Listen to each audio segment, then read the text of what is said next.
jury is now deliberating in Hunter Biden's federal gun trial. As national correspondent Matt Galka tells us, the president's son was not called as a witness on the final day of testimony. Will you testify?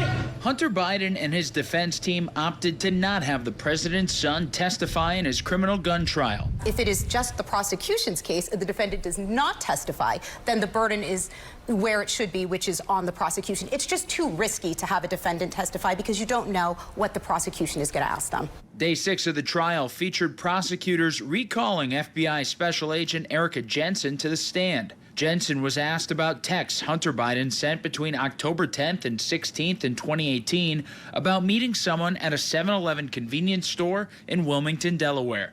Biden had mentioned the store in a different message when he was waiting to buy drugs. They had to show that at the time he bought this revolver, he was using drugs and was a drug addict. And they've proved that from a number of sources, particularly Hallie Biden, who's got him through text messages that he was, purchasing crack cocaine during that time period. The timing is important because Biden bought a revolver on October 12th.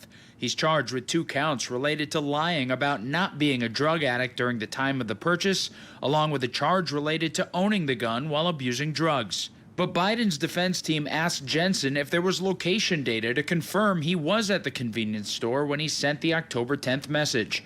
Jensen replied she didn't have that. Jensen was the only rebuttal witness called before closing arguments began Monday afternoon. In part of his final words to the jury, prosecutor Leo Wise gestured to the Biden family members in attendance, including Hunter's stepmother, First Lady Jill Biden, saying respectfully none of that matters, before telling the jurors that the evidence in the trial was all that mattered and that no one is above the law.